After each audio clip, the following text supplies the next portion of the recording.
The stars shone brightly against the black backdrop of space as the medical frigate USS Mercy prepared to leave Jupiter Station.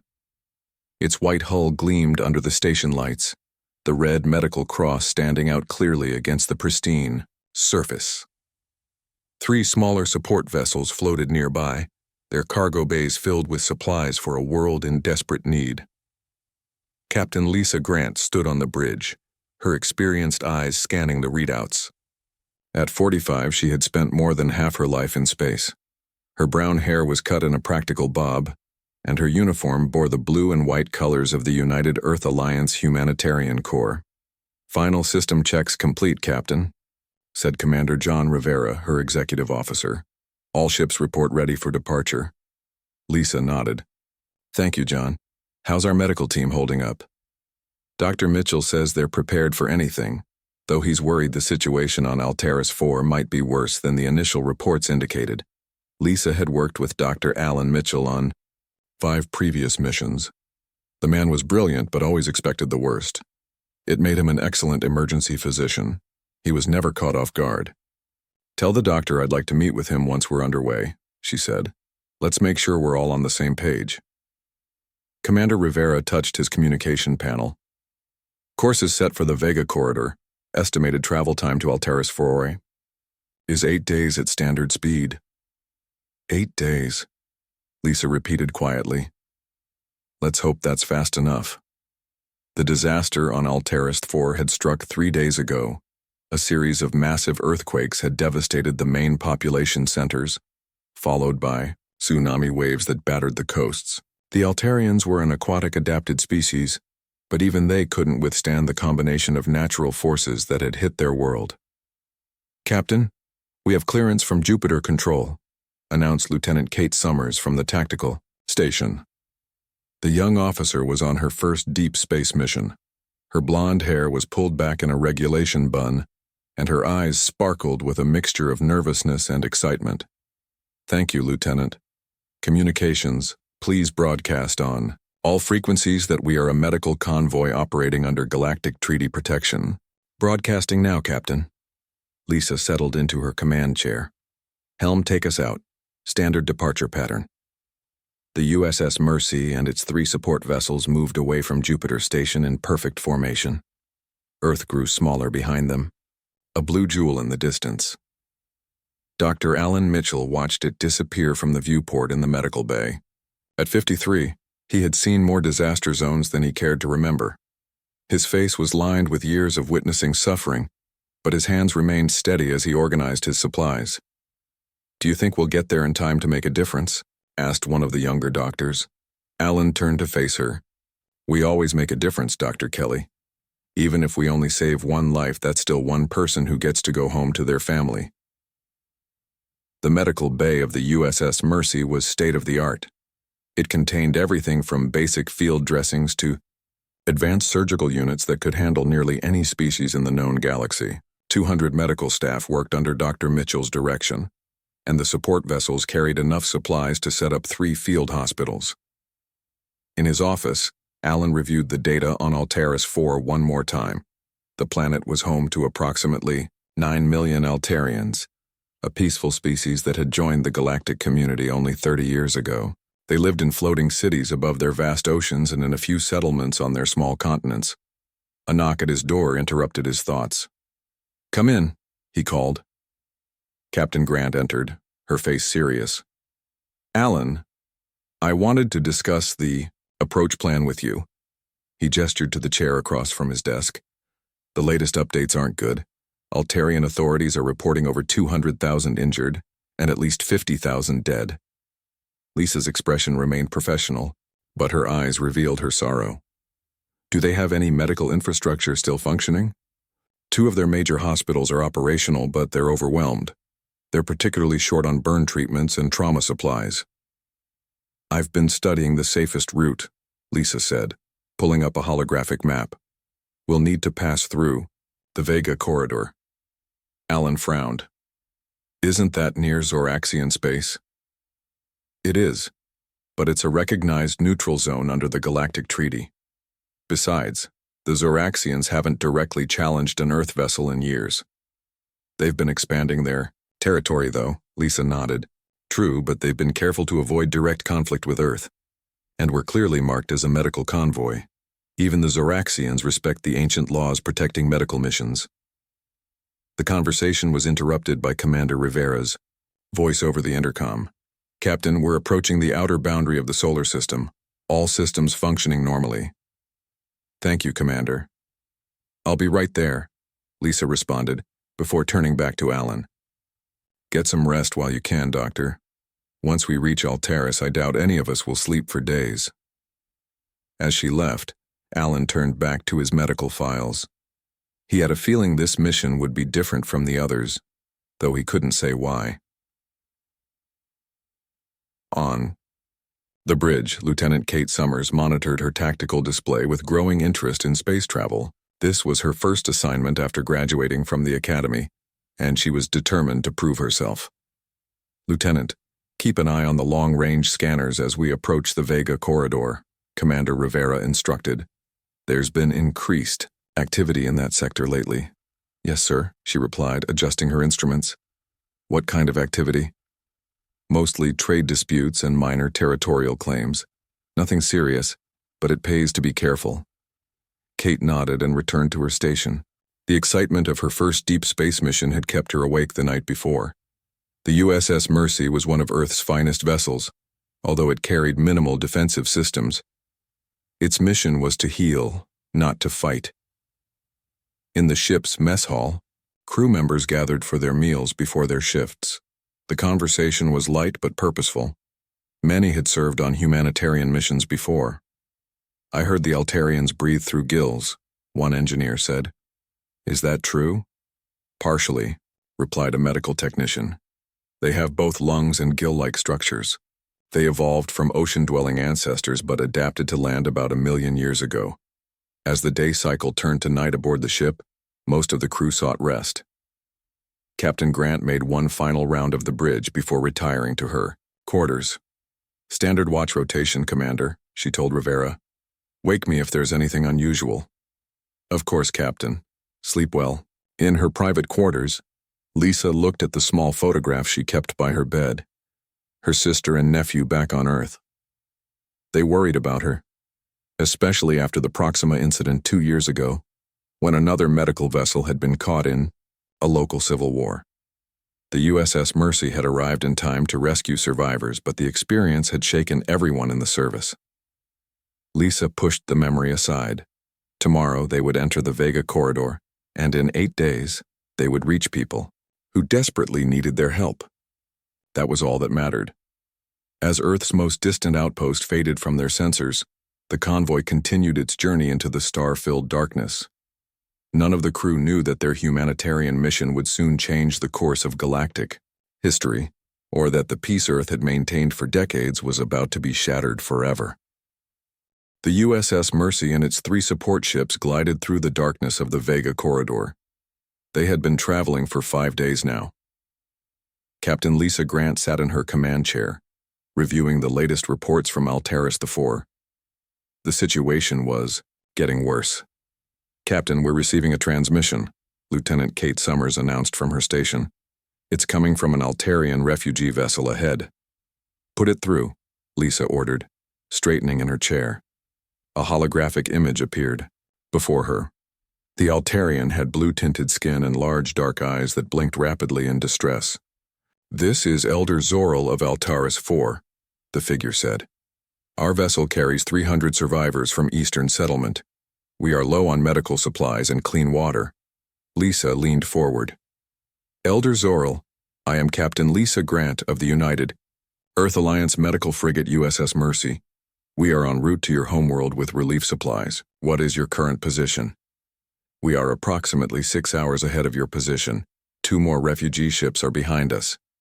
Are you able to continue to the rendezvous point at Altaris IV, or do you need immediate assistance? The Altarians. Gill flaps fluttered in what Lisa recognized as a sign of deep concern. We can proceed, but our injured are suffering.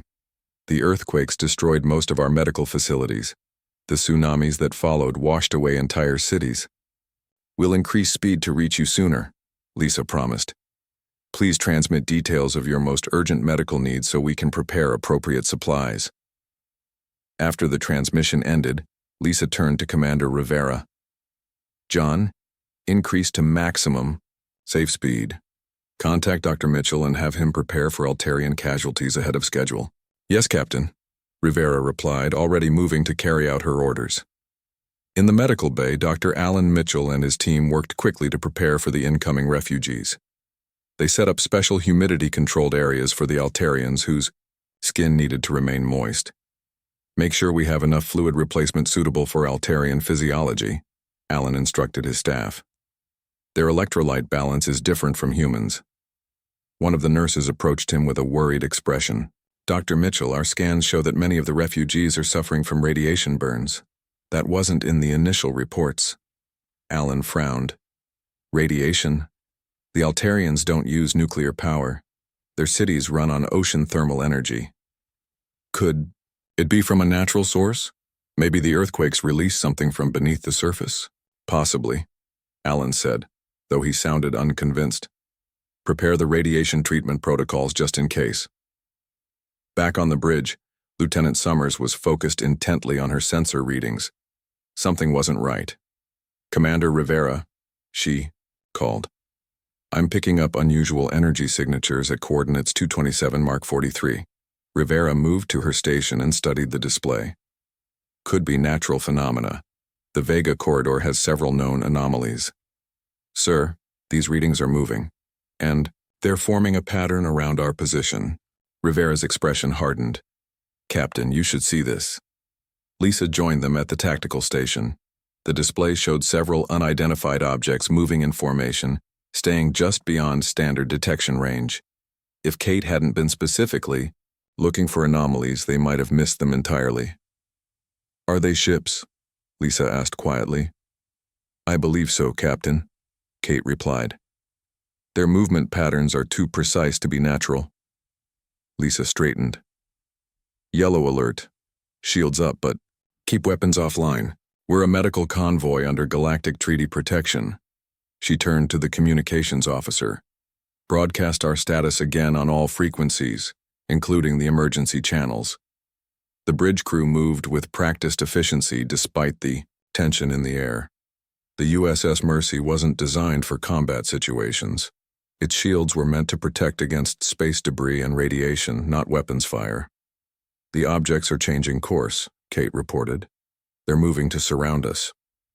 Open a channel, Lisa ordered. This is Captain Lisa Grant of the United Earth Alliance medical frigate USS Mercy. We are on a humanitarian mission to Altaris IV. Identify yourselves. There was no response. The unknown vessels continued their approach. Captain, Kate said, her voice tense. They've dropped their cloaking fields. They're Zoraxian warships. The view screen displayed 5 sleek, predatory vessels with the distinctive angular design of Zoraxian military craft. Their weapons ports were open. Keep broadcasting. Our status, Lisa ordered. All hands prepare for possible emergency maneuvers. She turned to Commander Rivera. Alert the support ships to take defensive positions. Contact Earth Command immediately. Before Rivera could respond, the lead Zoraxian ship fired. The energy beam struck the smallest support vessel, tearing through. Its minimal shields. The ship exploded in a ball of fire and debris. Red alert, Lisa shouted. Evasive maneuvers. Get our people to the escape pods. Chaos erupted across the convoy. The second support ship tried to turn away but was hit by multiple weapons. Its hull breached, venting atmosphere and supplies into space. Dr. Mitchell felt the first impact as a violent shake that knocked him off his feet. Emergency lights flashed as the ship's AI announced, all personnel, proceed to evacuation stations. This is not a drill. He grabbed a medical kit and began directing his team. Move the critical supplies to the escape shuttles. Everyone stays. Calm and follows the evacuation protocol. On the bridge, Lisa fought to maintain control of the situation. Lieutenant Summers, status of the third support ship? Taking heavy fire, Captain. Their engines are disabled. Another blast rocked the USS Mercy. Sparks flew from a nearby console. Damage report, Lisa called. Direct hit to decks 6 through 9, an officer responded. Hull breach in the port. Medical bay. Emergency force fields are holding for now. Lisa made a quick decision. Commander Rivera, coordinate the evacuation. Make sure the escape pods have medical personnel distributed evenly among them. What about you, Captain? I'll stay to coordinate the distress signal and ensure everyone gets off. Rivera looked like he wanted to argue but nodded. Understood. The USS Mercy shuddered under another hit. More alarms wailed. Lieutenant Summers, you go with the commander, Lisa ordered. Captain, That's an order, Lieutenant. As Rivera and Summers left the bridge, Lisa opened a ship-wide channel. This is the captain. All personnel proceed to emergency evacuation. This is not a drill. I repeat, all personnel evacuate immediately. She then activated the secure channel. To Earth Command. This is Captain Lisa Grant of the USS Mercy. We are under attack by Zoraxian forces in the Vega corridor. We have taken heavy damage. Support vessels have been destroyed. We are evacuating. The Zoraxians fired without warning or provocation on a clearly marked medical convoy. Another blast hit the ship larger than before. The bridge lights flickered. Computer, begin recording ship's log for emergency beacon, Lisa said. Include all sensor data from the attack. In the shuttle bay, Dr. Mitchell helped load the last of his medical staff into an escape pod. Doctor, we need to go now. A nurse called to him. There are still patients in the recovery ward, he replied. I'll get them and take the next pod. As Dr. Mitchell ran back through the corridors, he passed Commander Rivera directing crew members. Doctor, the captain ordered everyone off the ship. Just a few more patients, Commander, I'll be quick. The ship rocked violently again. Rivera gave him a grim nod and continued his work. In the final escape pod, Lieutenant Kate Summers helped injured crew members secure themselves. Through the viewport, she could see the destruction around them. The sleek Zoraxian ships continued to fire on the clearly marked medical vessels. Why are they doing this? Someone beside her whispered. Kate had no answer. As their pod launched into space, she watched the USS Mercy grow smaller behind them, its white hull now scarred and burning in multiple places. A massive explosion tore through the ship's central section. Kate closed her eyes briefly, saying a silent prayer for Captain Grant and anyone else still aboard. The escape pod's emergency beacon activated automatically, broadcasting their position and status to any friendly vessels in range. But as they drifted among the debris of their humanitarian mission, Kate wondered if anyone would reach them before the Zoraxians returned to finish what they had started. The UEA Emergency Response Center in Geneva was quiet at 3:00 a.m. when the first distress signals arrived. The night shift operator nearly spilled her coffee when the priority alarm sounded. Her screen filled with fragmented data packets from the USS Mercy. Sir, she called to her supervisor, I'm receiving emergency transmissions from the medical convoy in the Vega corridor. The supervisor rushed over, his face growing pale as he read the incoming data. Call Admiral Patel immediately. Admiral Julia Patel was asleep when her secure line buzzed. She answered instantly, years of military training erasing any trace of drowsiness from her voice. Patel here. Admiral, we have an emergency situation. The medical convoy to Alteris 4 has been attacked. We're receiving distress signals and emergency beacon activations. Julia sat up straight in bed. Who attacked them? Initial reports indicate Zoraxian warships, ma'am. The attack was unprovoked. Captain Grant's final transmission confirmed they were clearly marked as a medical mission. I'll be there in 15 minutes. Contact all Security Council members for an emergency session. Priority Alpha. 20 minutes later, Admiral Patel stood in the UEA Command Center, surrounded by holographic displays showing the last known positions of the USS Mercy and its support ships. The room filled with military and civilian officials all wearing expressions of shock and anger. What do we know for certain? Asked Secretary Richard Collins, the civilian head of diplomatic affairs. The convoy was attacked without warning, while on a clearly marked humanitarian mission. Admiral Patel replied. Captain Grant's final transmission included sensor data confirming 5 Zoraxian warships opened fire without provocation. Survivors? Asked General Samantha Okonkwo, commander of Earth's Marine Corps. Unknown at this time. We've detected multiple emergency beacons from escape pods, but communication has been impossible due to the distance. The door opened, and Admiral Peter Walsh, head of fleet operations, entered. His normally composed face showed barely controlled fury. "I just received word from the trade vessel Northern Star," he announced. "They've picked up an escape pod from the USS Mercy. Lieutenant Kate Summers is aboard and has provided first-hand testimony of the attack." A screen activated showing Lieutenant Summers. Her uniform was torn and dirty, and a bandage covered a cut on her forehead. Despite her injuries, she stood at attention. "Lieutenant, report what you witnessed," Admiral Walsh instructed. "Sir, our convoy was proceeding through the Vega corridor when we detected unusual energy signatures. 5 Zoraxian warships decloaked and surrounded us. Captain Grant broadcast our status as a medical mission on all frequencies, but they opened fire without warning or communication. Was there any possible misunderstanding about your mission?" Secretary Collins asked. "No, sir. Our vessels were clearly marked with medical insignia. Our weapon systems were offline, and our shields were at minimum power, standard configuration for a humanitarian mission. The Zoraxians targeted the smallest support ships first, destroying them completely before turning on the USS Mercy." "Thank you, Lieutenant," Admiral Patel said. "The Northern Star will bring you home as quickly as possible." When the transmission ended, the room erupted into angry discussions. Admiral Patel raised her hand for silence. "We need to inform the President." President William Daniels sat in the Oval Office, his face grave as he listened to Admiral Patel's report. The morning sunlight streamed through the windows, creating a sharp contrast to the dark news being delivered. "How many casualties?" he asked quietly. "We don't have final numbers yet, Mr. President, but the USS Mercy carried 323 personnel, and the 3 support ships had a combined crew of 175. Initial reports suggest heavy losses." The President stood and walked to the window. "This was a medical mission, to help disaster victims." "Yes, sir." "And the Zoraxians attacked without provocation or warning?" "The sensor data is conclusive, sir. There was no mistaking our vessels for military ships. This was a deliberate attack on a humanitarian mission." President Daniels turned back to face her. "Prepare a full briefing for the United Nations. I want to address the General Assembly this afternoon." News of the attack spread quickly across Earth.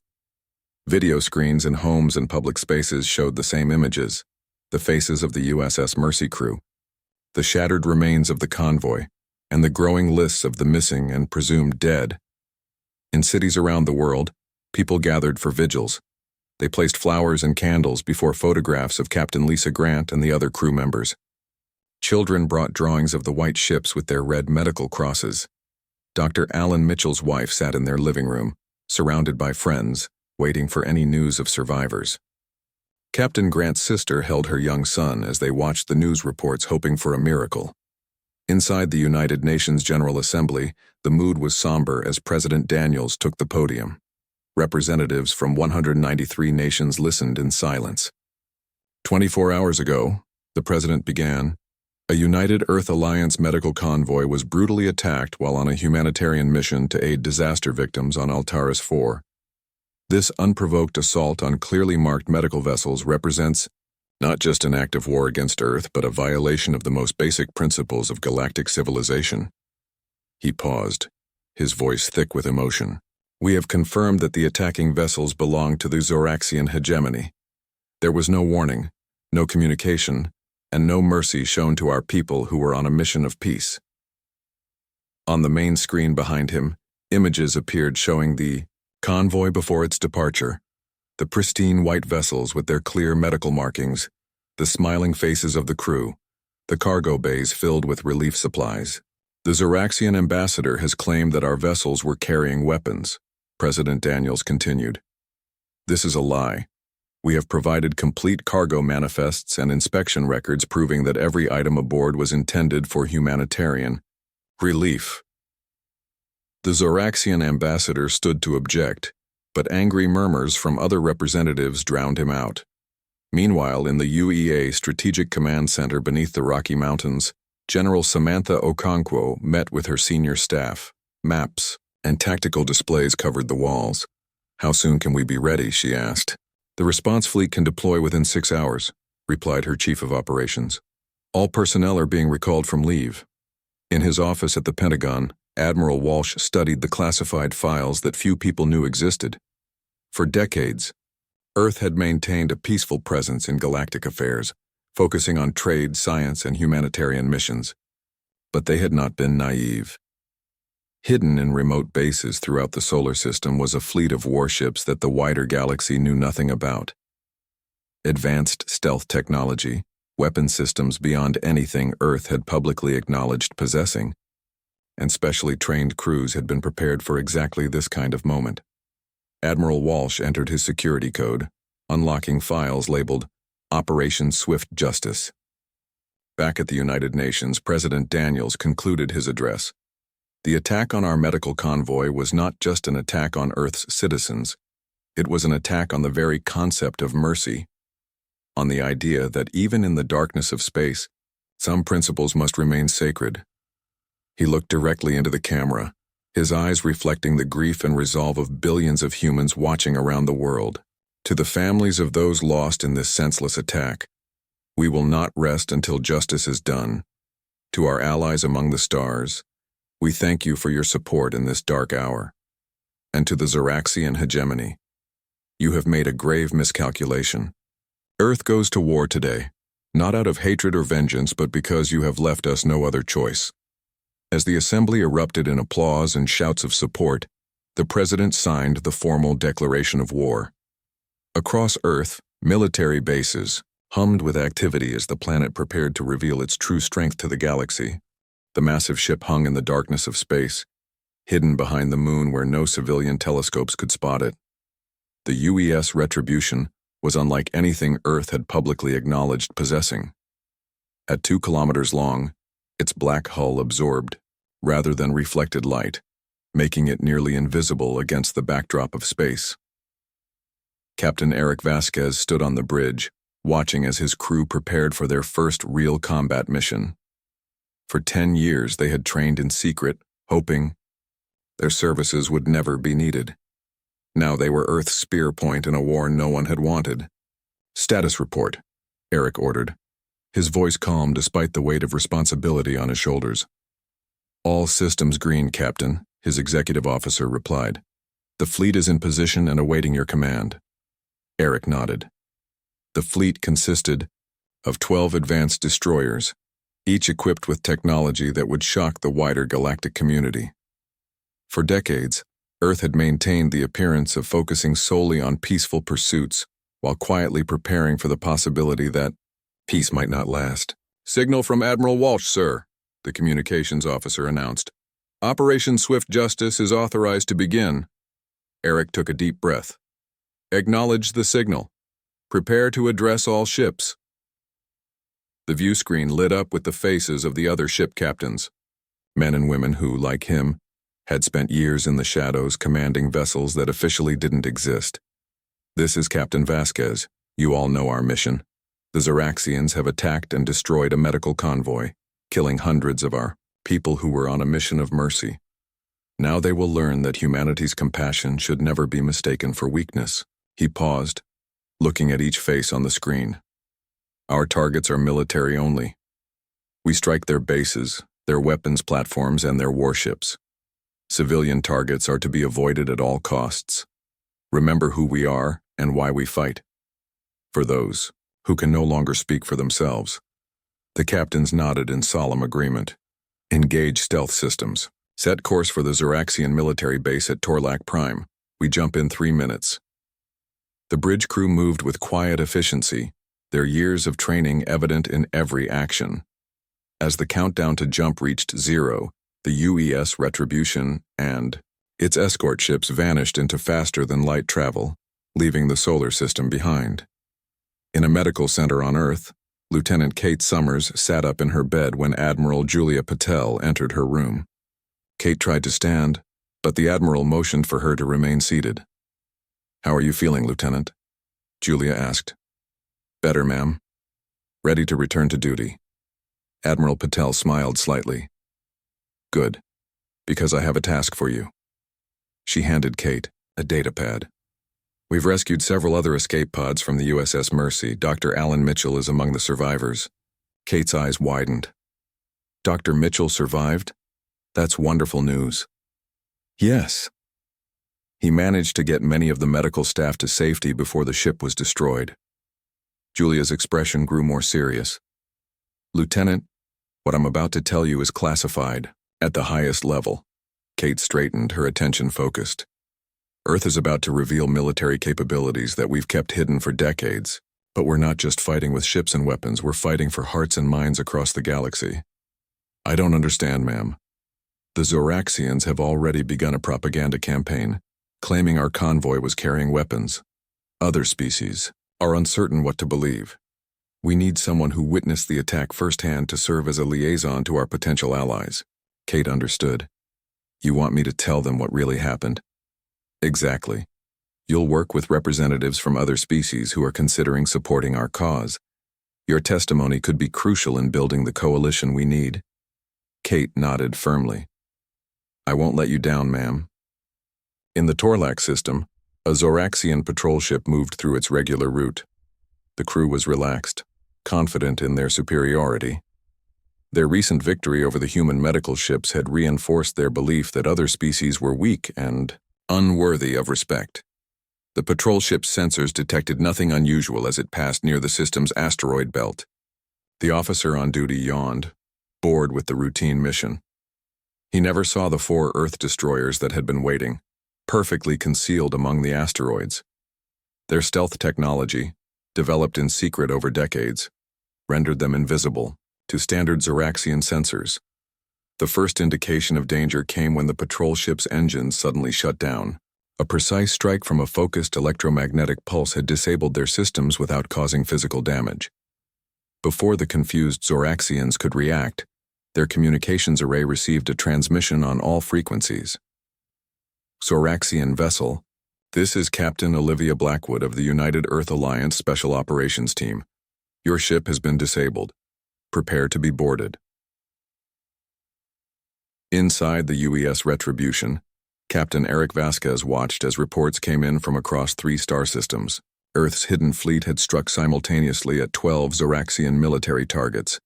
The element of surprise had been total. "Sir," his tactical officer reported, "all primary targets have been neutralized. Zoraxian defense systems were unable to detect our ships until we were already firing." Eric nodded. "Casualties?" "Minimal on both sides, sir. The precision strikes disabled their weapons and communication systems before they could mount an effective response." "And the civilian populations?" "Unharmed as ordered. We've received confirmation that all strikes hit military targets only." Eric allowed himself a small smile. Years of preparation were paying off. The Zoraxians had expected to face a weak opponent with limited military capabilities. Instead, they had awakened a sleeping giant. On the main Zoraxian military base at Torlac Prime, confusion reigned. Commander Vex of the Zoraxian Defense Force stared in disbelief at the reports flooding in. Earth ships had appeared from nowhere, striking with terrifying precision at key military installations across 3 systems simultaneously. "Impossible," he muttered. "The humans don't have this technology. Their ships are primitive, their weapons basic." His aide approached cautiously. "Sir, the High Command is demanding an explanation. How did human ships penetrate our defenses?" Before Vex could answer, the base's emergency lighting activated. The main view screen flickered to life, showing a human in an unfamiliar uniform. "Attention, Zoraxian military forces. This is Admiral Peter Walsh of the United Earth Alliance. Your attack on our medical convoy was a violation of galactic law and human decency. We have disabled your military capabilities across 3 systems without harming your civilian population. We now control your orbital defenses and can strike at any target of our choosing." Vex's scales paled. This was impossible. Humans were traitors and diplomats, not warriors. "You have 1 hour to open communications channels with Earth to discuss terms," Admiral Walsh continued. "If you refuse, we will continue to dismantle your military infrastructure piece by piece." The screen went dark. Vex turned to his aide, who looked as shocked as he felt. Send a message to the High Command, he ordered. Tell them. He hesitated, the words bitter in his mouth. Tell them we need to negotiate. In the Hall of the United Nations on Earth, representatives from dozens of species watched in awe as the first images of Earth's hidden fleet appeared on the screens. The sleek, advanced vessels bore little resemblance to the simple trading and scientific ships that humans had used for decades. Lieutenant Kate Summers stood before them, her voice steady as she recounted the unprovoked attack on the medical convoy. Beside her, Dr. Alan Mitchell described the humanitarian supplies that had been destroyed. When they finished speaking, the chamber was silent. Then, one by one, representatives rose to their feet. The Andorian Collective stands with Earth, announced their ambassador. The Rigelian Republic offers its full support, declared another. Across the galaxy, news of Earth's swift and decisive response spread rapidly. Species that had dismissed humans as weak now reassessed their understanding. The Zoraxians had attacked a medical convoy, expecting an easy victory or perhaps a diplomatic protest. Instead, they had discovered that humanity's focus on peace had never been due to weakness. It had been a choice, one that the Zoraxians had forced them to abandon. As the UES Retribution moved into position above the Zoraxian homeworld, Captain Eric Vasquez prepared to deliver Earth's terms. The message from Admiral Walsh was clear. Justice would be served, but mercy would also be offered. Because despite everything, humans had not forgotten who they were. Sir, his communications officer called. The Zoraxian High Command is hailing us. They're ready to talk. Eric nodded. Open the channel. Let's end this war before it truly begins. 3 months after the attack on the medical convoy, Earth had changed. The planet that once seemed focused only on peaceful pursuits now stood as a recognized military power in the galaxy. Yet the transformation went deeper than just military strength. Captain Eric Vasquez stood in dress uniform aboard the UES Retribution, looking out at the assembled fleet. Ships from 12 different species now joined Earth vessels in an alliance unlike anything the galaxy had seen before. Quite a sight, isn't it? Admiral Walsh said, joining him at the viewport. Yes, sir, Eric replied. I never expected to see Rigelian warships flying alongside ours. The attack on our medical convoy didn't just change how others see us. It changed how they see themselves. Admiral Walsh gestured to the fleet. They realized that if the Zoraxians would attack a humanitarian mission, no one was safe. On the Zoraxian homeworld, things were changing too. The High Command that had ordered the attack on the convoy had been overthrown by their own people. Zoraxian citizens, horrified by what their leaders had done, had demanded new leadership and accountability. Lieutenant Kate Summers, now wearing the insignia of a full lieutenant commander, stood in the great hall of the Zoraxian capital. As Earth's liaison to the new Zoraxian government, she had spent weeks helping coordinate the peace process. The reparations program is proceeding as scheduled, a Zoraxian official told her. The first hospital on Alteris IV will be completed next month. Kate nodded. It was strange to work with the very people who had attacked her ship, but the Zoraxians she met now seemed genuinely ashamed of what their former leaders had done. And the military reforms? She asked. All warships now have independent ethics officers who can override combat orders if they violate galactic treaties. The official scales shifted, and what Kate had learned was an expression of earnestness. We are determined that such an attack will never happen again. Back on Earth, Dr. Alan Mitchell walked slowly through the memorial garden dedicated to those lost in the attack. Stone pathways wound between trees and flowers from 100 worlds. At the center stood a white marble wall engraved with the names of the dead. Alan paused before the name of Captain Lisa Grant. In the final moments before the USS Mercy was destroyed, she had made sure the ship's logs and distress signals reached Earth. Her last act had saved countless lives by preventing a longer, bloodier conflict. She would be proud of what we've accomplished, said a voice behind him. Alan turned to see Admiral Julia Patel approaching. I think she would, he agreed, though she'd probably prefer we found a peaceful solution. The peace we have now is stronger because of her sacrifice, Julia said. The medical outpost on Alteris IV will be named after her. Alan smiled slightly. She would have liked that. They walked together through the garden. All around them, families of the lost crew. Members placed flowers and mementos by the memorial wall. "How are the Altarians doing?" Julia asked. "Much better. The first wave of Earth doctors arrived last week. With the Zoraxians providing resources and our people providing expertise, they should recover fully within a year." In orbit above Alteris IV, a new type of ship hovered. Larger than the USS Mercy had been, the USS Lisa Grant represented the future of humanitarian missions in a changed galaxy. Its hull gleamed white with the traditional red medical cross, but underneath that peaceful exterior lay advanced shields and defensive systems. Never again would a medical mission be an easy target. Earth had learned that mercy must sometimes be protected by strength. In the ship's main conference room, the sister of Captain Lisa Grant stood before a gathering of medical personnel from a dozen worlds. Her brother's child stood beside her, shy but proud.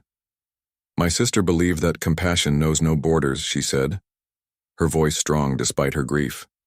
She died bringing help to people she had never met, people who looked nothing like her, because she understood that suffering is universal, and so must be our response to it. She gestured to the viewport, where Alteris IV's blue oceans could be seen below. "Today, as we commission this ship in her name, we honor not just her memory but her vision, a galaxy where help comes to those in need, regardless of species or politics." The audience applauded as she and her nephew unveiled a plaque bearing Lisa Grant's image. The boy touched his aunt's portrait gently before stepping back. Meanwhile, on Earth, President William Daniels met with the Galactic Council, representatives in the newly established diplomatic center in Geneva. What had begun as a tragedy had transformed into an opportunity to reshape relations between species. Earth proposes the establishment of protected corridors for humanitarian missions, the president announced. Any attack on medical or relief vessels within these zones would trigger an immediate response from all signatory powers. The representatives nodded in agreement. Earth's swift action against the Zoraxians had impressed them, but it was the restraint shown during that action that had won their respect. No civilian targets had been struck. No excessive force had been used. Justice had been served with precision and mercy. "We also propose joint training exercises between our various defense forces," the president continued, "not to prepare for war, but to ensure peace." In space, Lieutenant Commander Kate Summers stood on the bridge of her new vessel, a diplomatic cruiser tasked with strengthening ties between Earth and its new allies. Through the viewport, she could see ships from 5 different species traveling alongside hers. "Message from Earth Command, Commander," her communications officer reported. "Put it through," Kate replied. Admiral Walsh's face appeared on the screen. "Commander Summers, we've received intelligence that suggests remnants of the old Zoraxian regime may be operating in the outer colonies. Your diplomatic mission is being expanded to include investigation of these reports." "Understood, Admiral. We'll coordinate with our allies. Remember, this is delicate. We want to maintain the peace we've established." Kate nodded. "Yes, sir. We won't forget what we're fighting for." When the transmission ended, Kate looked out at the stars. The galaxy had underestimated humanity, seeing only their focus on trade, science, and humanitarian missions. They had mistaken compassion for weakness. Now everyone understood. Humans valued peace but would fight fiercely when necessary. They preferred to heal rather than harm, but could strike with terrible precision when provoked. And most importantly, they never abandoned their own. On the memorial wall on Earth, illuminated by the setting sun, Captain Lisa Grant's final log entry had been engraved below the list of names. "We came to bring healing to those in need. Though we may not complete our mission, I have faith that Earth will not forget us or those we sought to help. Mercy must sometimes be defended, but it must never be abandoned." In the years that followed, those words would become a guiding principle for Earth's expanded role in the galaxy. The attack on a rescue convoy had revealed humanity's strength, but it was their response, powerful yet measured, just yet merciful, that truly defined them among the stars.